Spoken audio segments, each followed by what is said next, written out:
जय जगन्नाथ। सुस्वागत प्रिय बंधुगण। पवित्र मार्गशीर मास मानक मध्य मार्गशीर हूँ श्रेष्ठ मास। परिदात्री माँ लक्ष्मी महिमा गान तथा मार्गशीर मासर गुरुवार माणबसा बहुल भाव प्रचलित। घरे घरे माँ माने को अत्यंत उल्लासर आनंदर सहित श्रद्धार सहित भक्तिर सहित पालन करथांती। सही माणबसा गुरुवार विषय लक्ष्मी पुराण रे जहाँ लिखा जाइछि से विषय आमे किछि आलोचना करिबा। दीर्घ अवधि जदि हम देखा जावा पूर्व 500 वर्ष तले बलराम दास जन श्रेष्ठ भक्त थिले, जगन्नाथंकर अति प्रिय थिले। से एक संस्कार आनिबा पई मां मान को जागृत करबा पई, मातृ मान को स्वाधीनता देबा पई तथा अस्पृश्यता निवारण पई एक नूतन पदक्षेप नैथिले। धर्मीय भावना धर्मीय चेतना माध्यम रे जहार रूप नैथिला लक्ष्मी पुराण। बृहत लक्ष्मी पुराण रे अनेक कथा लिखा जाइछि। समुद्र मंथन ठारू लक्ष्मीकर उत्पत्ति बहु वर्णन थिबा सत्वे एक सरल सावलील ढंग रे छोट बहीटीए करी बलराम दास ताकू संकलन कले लक्ष्मी पुराण, जहाँ माँ मानकर अति प्रिय। मार्गशीर मासरे ताकू माँ मान हुए वर्ष सारा पाठ न करी केवल मार्गशीर मासरे ही पाठ करता। बहुत दिन धरी ताकू पढ़ा जाउछि, शुणा जाउछि, किंतु ता मध्यरे अनेक भल जिनिस सब आमको बलराम दास कहिसंती जहाँ पालनीय ग्रहणीय आ सेतिकी जदि हेई न पारिला एमती जुग जुग धरी लक्ष्मींकर पूजा व्रत उपासना चलीथिबो किंतु जीवन रे परिवर्तन आसिबो नाही। तेणु सेही परिप्रेक्षी लक्ष्मी पुराण विषय रे किछि संपूर्णता में पाठ करि परिबा नाही। आपण माने जानिछंती एक कथा बृहत लक्ष्मी पुराण रे मां पार्वती देवदेव महादेव को ये प्रश्न पचारिछंती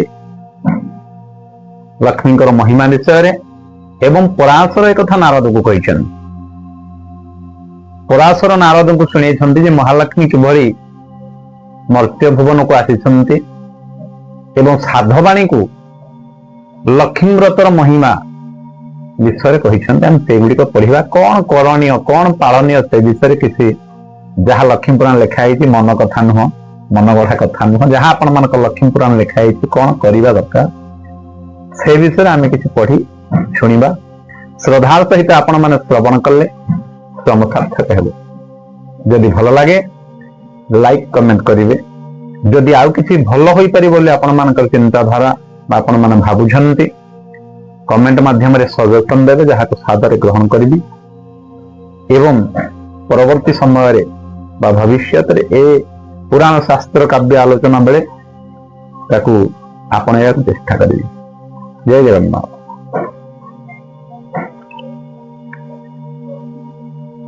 प्रथमतः बलराम दास मांकर वंदना करिसंती सेथिरु किछि पढ़िबा एवं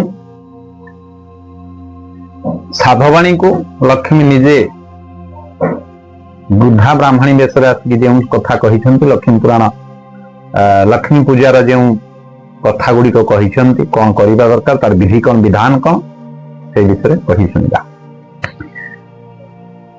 नमस्ते कमला मागो सागर दुलणी, नमस्ते नमस्ते लक्ष्मी विष्णु घरणी, नमस्ते कमला मागो अति दयावती, ताबर जंगम कीट आदि पाणु नीति, तोर दया बले मागो ଦରିଦ୍ର ଜନର ହୁଇ ଅଚଳ ଭିତ ଜିଣଇ କୁବେର ତୋର ଦ୍ରୋହୀ ଜନେ ମାଗ ଅର୍ଣ୍ଣନ ମିଳଇ ଯେତେ ଅରଜିଲେ କେବେ পেট পুরই তোহর চরিত মন দেই যে শুণই বা ভকতি ভাবে সর্বদা গুণই তাহার দরিদ্রপণ যায় দূর সর্বদা তাকু প্রসন্ন হেউ মহামাই এণু তো চরণে মাগো অশেষ প্রণাম କରୁଛି ପୁରାଓ ବାରେ ମୋର ମନସ୍କାମ। ଏହିଭଳି ଭାବରେ ବଳରାମ ଦାସ କହି ଏଇ ଯୋଉ ଲକ୍ଷ୍ମୀ ପୁରାଣ ବହିଟି ଆଗକୁ ବଢେଇଛନ୍ତି କହିଛନ୍ତି ତୋ ଚରିତ କିଞ୍ଚିତ ମୁଁ କରିବି ରତନ ଜଗତ ଜନନୀ ବାରେ ଦିଅ ଦିବ୍ୟ ଜ୍ଞାନ। ଏବଂ କଥାର କ୍ରମ ଆଗକୁ ବଢିଛି। ପରାଶର ନାରଦଙ୍କୁ କହୁଛନ୍ତି ମା ଲକ୍ଷ୍ମୀ ଏକ ବୃଦ୍ଧା ବ୍ରାହ୍ମଣୀ ରୂପକୁ ଧରି ସାଧୁର ଦୁଆରେ ଯାଇ ପ୍ରବେଶ ହେଇଛନ୍ତି ଏବଂ ସାଧବାଣୀ କୁ ଲକ୍ଷ୍ମୀ ବ୍ରତ କଥା କହିଛନ୍ତି। ସାଧବାଣୀ କହିଛି ସେ ବ୍ରତ କିପରି ତାକୁ ବୁଝାଇ କହିଲେ ମୁଁ ସେ ବ୍ରତ କରିବି। ଏହା ଶୁଣି ପଦମାଳୟା କହନ୍ତି ସଧୀରେ ଶୁଣ ସାଧ ବାଣୀ ବ୍ରତ ହୁଏ ଏ ବିଧିରେ ମାର୍ଗଶିର ମାସେ ଯେଉଁ ଆଦ୍ୟ ଗୁରୁବାର ସେଦିନ ସାରୁ ସେଜ ଛାଡ଼ି ତଃପର ଗୋମୟ ଜଳରେ ଘର ଦୁଆର ଲିପିବ ଲକ୍ଷ୍ମୀ ଦେବୀ ପାଦ ପଦ୍ମ ପିତାକୁ ଲେଖିବ ନୂଆ ମାଣ ଗୋଟିଏ ନାଇଁ ଯତ୍ନେ ବେଗେ ଧୋଇ ଧାଇ କରି ତାକୁ ଶୁଖାଇବ ଆଗେ ତାହାକୁ କରିବ ନାନା ଚିତ୍ର ଯେ ବିଚିତ୍ର ଚାଉଳକୁ ବାଟି ଚିତା ଲେଖିବ ସମସ୍ତ ତହିଁ ସ୍ନାନ କରି ଆସି ହୋଇ ଶୁଚିମନ୍ତ ଚୌକି ବା ଖଟୁଲିଏ ଆଣିବ ତୁରିତ ତାକୁ ଧୋଇ ତା ଉପରେ ଦେବ ନୂଆ ଧାନ କଳା ରଙ୍ଗ ନହି ହୋଇ ଥିବ ଶୁକ୍ଳ ବର୍ଣ୍ଣ ତହୁଁ କିଛି କୁଢାଇ ଯେ ସେ ନୂଆ ମାଣରେ ଧାନ ମାଣ ଯେ ପୁରାଇ ରଖିବ ତାପରେ ସେ ଧାନ ମାଣ ଉପରେ ଗୁଆ 3 ଗୋଟି ହଳଦୀ ପାଣିରେ ତାହା ଧୋଇ ଥୋଇବଟି ଶୁକ୍ଳ ଧାନର ଶିଶା ରଖି ବେଣ୍ଟି କରି ମାଣ ଉପରେ ତାହାକୁ ଥୋଇବ ବିଚାରି ଗୁଆ ଖୁମୁଳା କଦଳୀରେ ସଜାଡ଼ିବ ପଟାଦି ରଙ୍ଗ ବସନେ ପୁଷେ ମଣ୍ଡାଇବ ତହୁଁ ଆବାହନ ମହାଲକ୍ଷ୍ମୀକୁ କରିବ ଗନ୍ଧ ପୁଷ୍ପ ଧୂପ ଦୀପ ଆଦି ସମର୍ପିବ ପ୍ରଥମରେ ବାଳ ଧୂପ ତାପରେ ଶଙ୍ଖୁଡ଼ି ଏପରି କରିବ 3 ଧୂପକୁ ସଜାଡ଼ି। ଏଭଳି କଥା ମା ଲକ୍ଷ୍ମୀ ସାଧବାଣୀକି କହିଛନ୍ତି। ଏବଂ ଆଉ ଗୋଟିଏ ବ୍ରତ ମଧ୍ୟ ଲକ୍ଷ୍ମୀଙ୍କର ଅଛି ଯାହାକି ସୁଦଶା ବ୍ରତ ବୋଲି ସେ କଥା ମଧ୍ୟ ସାଧବାଣୀକି କହିଛନ୍ତି। ସୁଦଶା ବ୍ରତ କେବେ ହୁଏ? ଯେବେ ଶୁକ୍ଳ ପକ୍ଷ ଦଶମୀ ଗୁରୁବାର ହେବ ସେଇଦିନ ସୁଦଶା ବ୍ରତ ପଡେ ଏବଂ ସେ ସୁଦଶା ବ୍ରତଟିକୁ ମା ମାନେ ଶ୍ରଦ୍ଧା ଭକ୍ତି ଏବଂ ଆନନ୍ଦ ଉଲ୍ଲାସରେ କରିଥାନ୍ତି। ଦୁଇଟି ଯାକେ ହଉଛି ମାଙ୍କର ପୂଜା। ମା ମାନେ ଭଉଣୀ ମାନେ ଅତି ଶ୍ରଦ୍ଧାର ଆନନ୍ଦରେ ଗୃହେ ଗୃହେ କରିଥାନ୍ତି। ବ୍ରତର ବିଧାନ ପାଖାପାଖି ସବୁ ସମାନ ରହିଛି। ତେଣୁ ଏଇ କଥା ତେଣୁ ବଳରାମ ଦାସ ଏ ଲକ୍ଷ୍ମୀ ପୁରାଣରେ ସେ ସୁଦଶା ବ୍ରତ କଥା ମଧ୍ୟ କହିଛନ୍ତି। କିନ୍ତୁ ସୁଦଶା ବ୍ରତ ପାଇଁ ସ୍ୱତନ୍ତ୍ର ଭାବରେ ମଧ୍ୟ ଆଉ ଗୋଟିଏ ସୁଦଶା ବ୍ରତ ବହି ବୋଲି ବର୍ତ୍ତମାନ ଉପଲବ୍ଧ ହେଉଛି।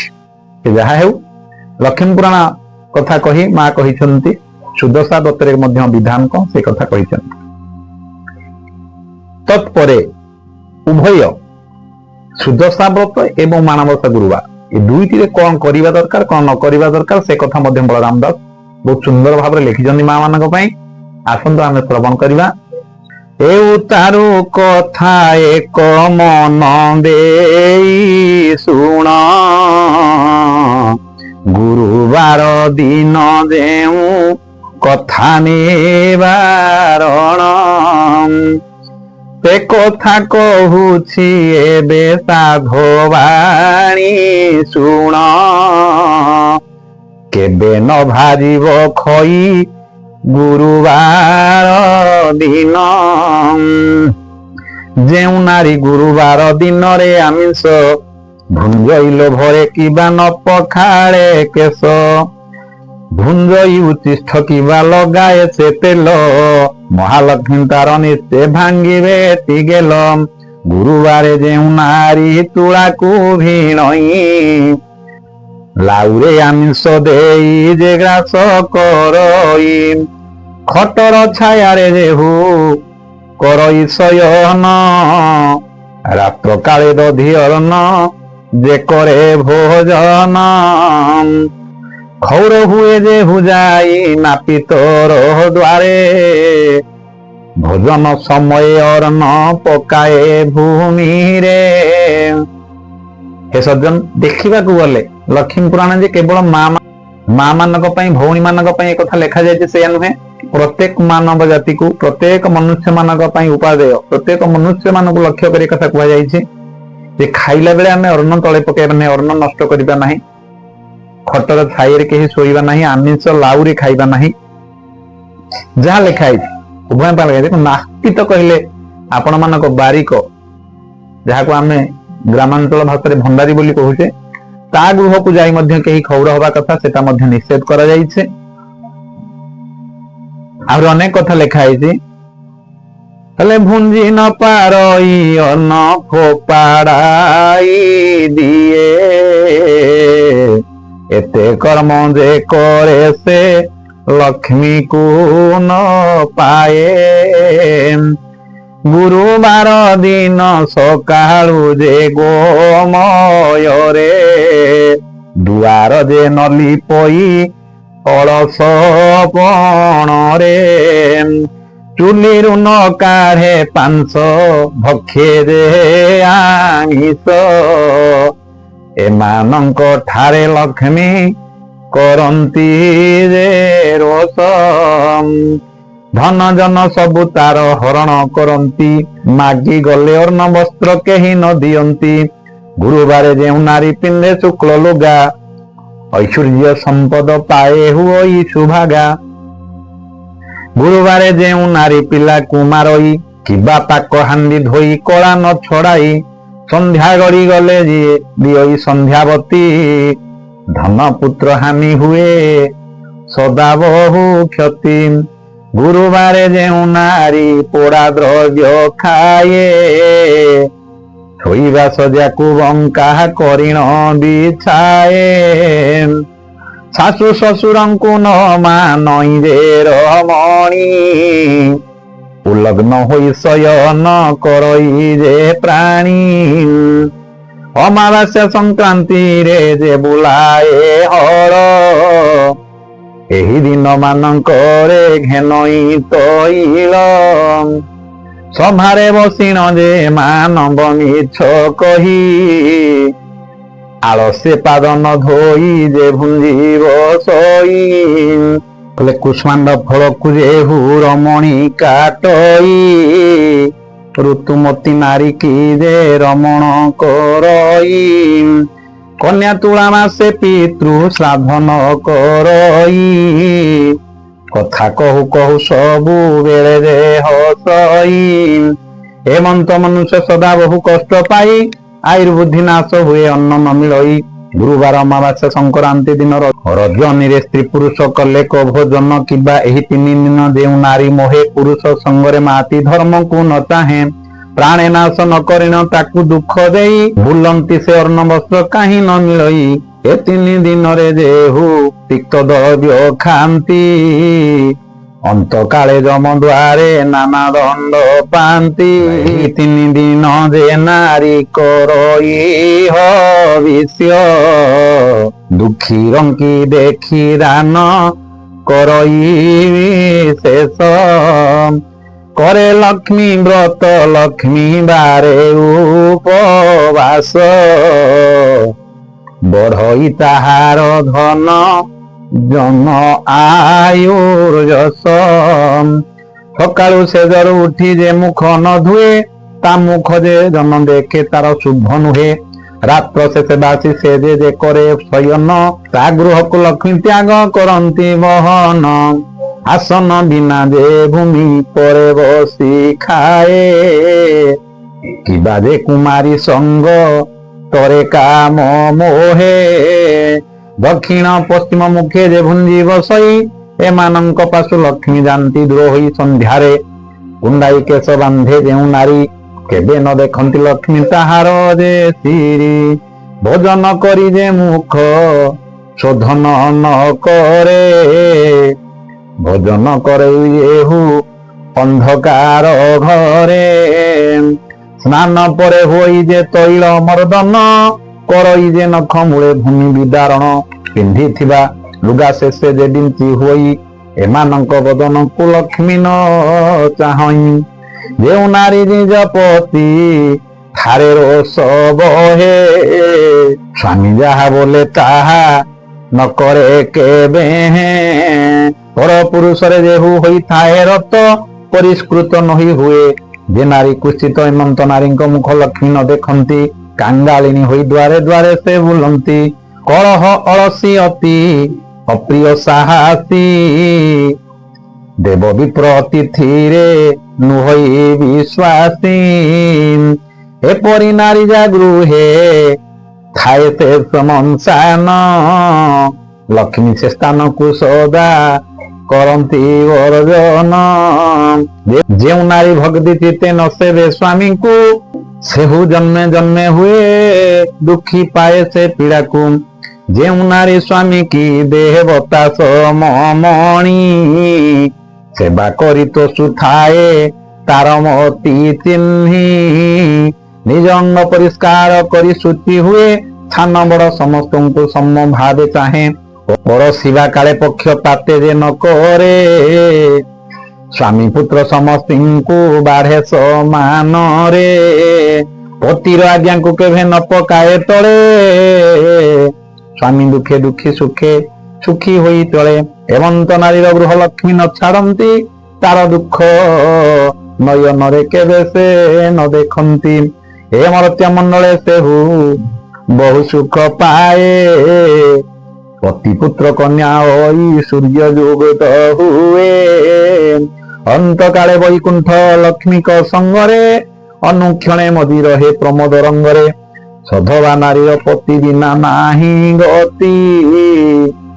ତପ ଜପ ଦେବ ପୂଜା ତାହାର ଅନୀତି ପତି ସେବା ଛାଡି ବୃଥା ବ୍ରତ ଯେ କରଇ ଜନ୍ମ ଜନ୍ମାନ୍ତରେ ବାଲ୍ୟ ବିଧବା ହୋଇ ଯେଉଁ ନାରୀ ଆନନ୍ଦରେ ଅତିଥି ସେ ବହି ପୁଣ୍ୟବତୀ ବୋଲି ତାହାକୁ ପୁରାଣରେ କହି ଏମନ୍ତ ପ୍ରକାରେ ଯେଉଁ ନାରୀ ବା ପୁରୁଷ ଆପଣାର କୁଳ ଧର୍ମ ନ ଛାଡନ୍ତି ଲେଶ ସଦାବେଳେ କରନ୍ତି ଉତ୍ତମ ଆଚରଣ ଶ୍ରୀଲକ୍ଷ୍ମୀ ତାହାଙ୍କ ପାଶେ ମିଳନ୍ତି ତତ୍କ୍ଷଣ ପତି ସେବା ବିନା ନାହିଁ ନାରୀଙ୍କର ଗତି ପତି ପ୍ରାଣ ନାରୀ କରେ ଦେବଲୋକେ ଗତି ନାରୀଙ୍କର ଲକ୍ଷ୍ମୀ ବ୍ରତ ପତି ସ୍ନେବା ବିନା ଅନ୍ୟ ଦେବ ପୂଜା ତୀର୍ଥ ଯାତ୍ରା ବିଡ଼ମ୍ବନା ପତି ସେବା ବର ଯେ ମାତି ଗରବରେ ଗୁରୁବାରେ ଲକ୍ଷ୍ମୀ ବ୍ରତ ସେ ଯଦି ନ କରେ ତାହାର ନୁହଇ ଭଲ ଜନମେ ଜନମେ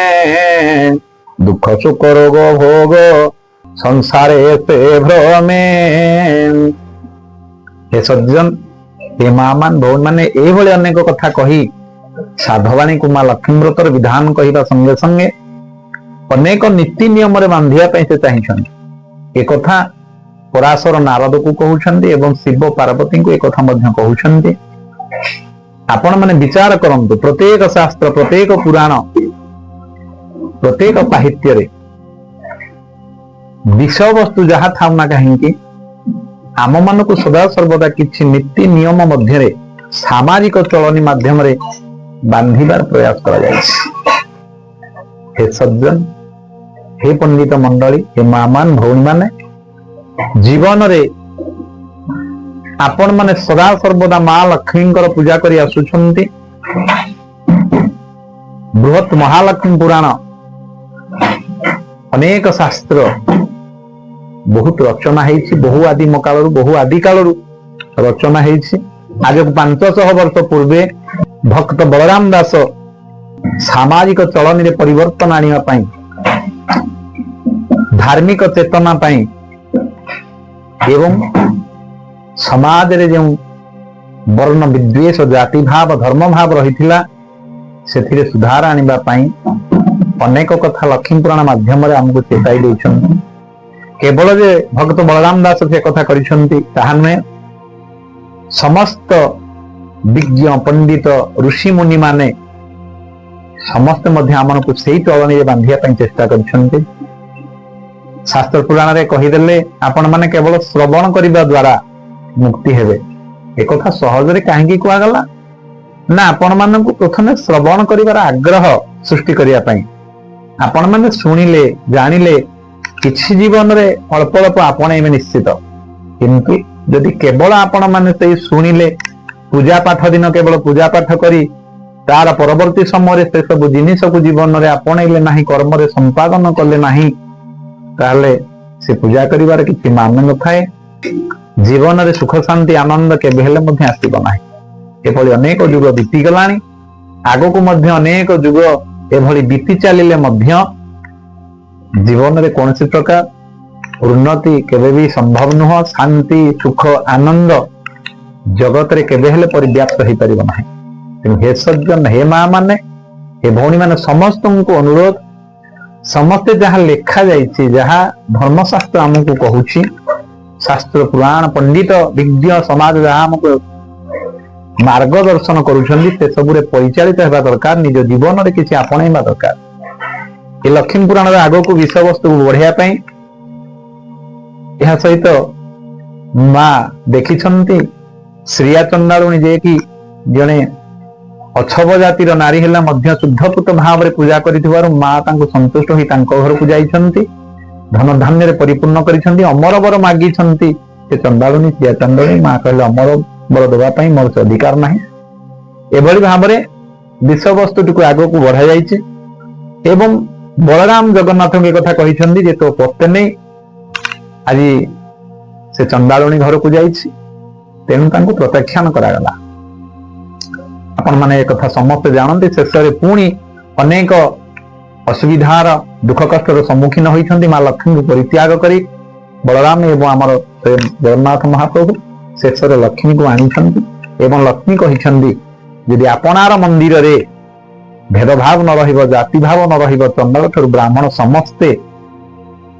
समस्त हाथ रू नहीं भोजन करिवे, हाथ न धोइले मस्तक रे मध्य बोली देले, एभली जो निदर्शन दिया जाइछि बलराम दास कहिछन्ति। बृहत लक्ष्मी पुराण मध्य से कथा वर्णना कराइछि। काहेकि आज समाज रे जो जाति भाव वर्ण विद्वेष जहाँ पाई आज समाज विशृंखलित होगाक बसिछि, अनेक मतवाद अनेक धार्मिक भावना रे आघात सृष्टि होइछि।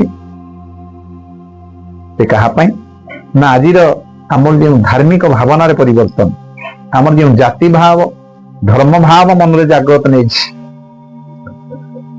से संक्षिप्त क्षुद्र मन भावना आम मन रे जागृत हो जाइछि, सृष्टि हो जाइछि। से केउ उपाय रे हेउ ना काहेकि आपण मन देखिबा को गले देखंतु सर्वशास्त्रमयी श्रीमद भगवत गीता अर्जुन को कृष्ण भगवान कहले, हे अर्जुन सर्वधर्मान परित्यज्य माम एकम शरणं व्रज। अर्जुन तुम्हें समस्त धर्म को परित्याग करो, ये तो शारीरिक धर्म जिते सब सांसारिक धर्म अच्छे आप कौन धर्मर बंधन में बांधि हूँ ना ये धर्म आपण मैंने विचार करंतु जीशु ख्रीष्ट पूर्वर ख्रीष्ट धर्म थिला कि किंतु मानव समाज कौन नथिला सामाजिक चलनी कौन नथिला मोहम्मद पूर्वर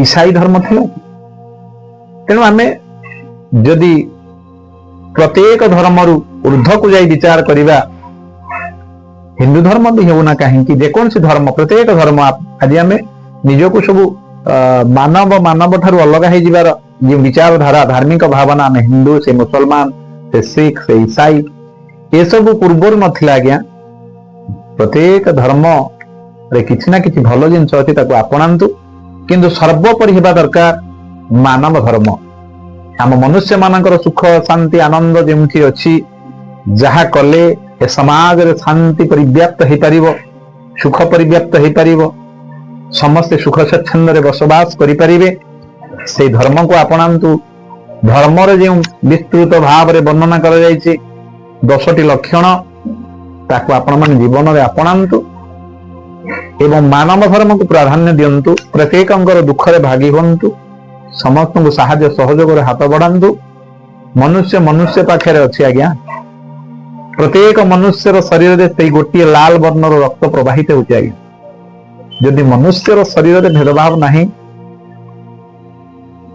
आमे आम चलनी रे भेदभाव कहीं करिया एभली अनेक कथा अनेक विज्ञ पंडित कदम्ब सजन कहिकी जाइछन्ति जदि प्रकृत रे शास्त्र को आलोचना करा जाए शास्त्र रे अनेक कथा आम समाज रो चलनी को नहीं किए जाए आमे माने किभली सुख रे रहिबा शांति रे रहिबा अहिंसा को आपणेबा दरकार जीव बद्ध आमे करिबा नहीं जीवे दया बहुत दिन रो आमे सब सुनुचे जानुचे पढुचे किंतु परिवर्तन एथि पाई नहीं जे से सब को आम जीवन रे आमे आपणै पारु नाही तेणु यदि आम जीवन रे से सब जिनस को आपणैबा तले निश्चित भाव रे हमको लक्ष्मी अर्थात सुख शांति आनंद धन ऐश्वर्य ए समस्त आसीबो ए कथा को आगु बढ़े लक्ष्मी शेष रे सब कहिसंती जाति प्रथा धर्मीय भावना एहा थार ऊर्ध्वरे रहिबा पई प्रत्येक मनुष्य मानव धर्म को आपणांतु अन्य को कष्ट दियंतु नाही अन्य को दुख दियंतु नाही सत्य पथ धर्म पथ न्याय पथ रे परिचालित हुंतु सामाजिक चलनी जहा अन्य को सुख देव शांति देव ताकू ही आपणांतु विशेषकर लक्ष्मी पुराण अनेक विस्तृत से सब को पढ़ी शुणेबार उद्देश्य केवल एतिकी आमको शास्त्र पुराण रे कहा जाइछि बलराम दास भक्तंग भली महामनीषी माने सदा सर्वदा चेष्टा करिसंती समाज रे परिवर्तन आसु नारी माने नारी रो स्वाधीनता जो लक्ष्मी पुराण लक्ष्मी को आने स्वाधीनता देउ नथिले लक्ष्मी को स्वाधीनता एथिरे मध्य प्रतिपादित होइछि किंतु नारी स्वाधीनता नारे जे नारी स्वच्छंद जीवन यापन करी आज उल्लग्न होई समाज रे प्रचलित हेबा अन्याय अनीति रे निजको परिचालित करिबा से सब शोभायमान नुहे नारी हेउछि रमणीय पूजनीय सम्मानीय पूज्य तार मर्यादा को से निजे उल्लंघन न करू यह ही हेउछि आजिर धर्मीय चेतना दोष थिले क्षमा करिवे मनुष्य मात्र के भूल तो अच्छी भूल रहिबो भूल को आपण माने ग्रहण न करी उदार हृदय रे सारांश को ग्रहण करिवे शास्त्रीय चेतना धर्मीय चेतना रे जहा भल ताहा ही करंतु ताहा को आपणांतु एहा ही कामना हरि ओम शांति सर्वे भवन्तु सुखिनः सर्वे सन्तु निरामया सर्वे भद्राणि पश्यन्तु मा कश्चित् दुःखभाग् भवेत्।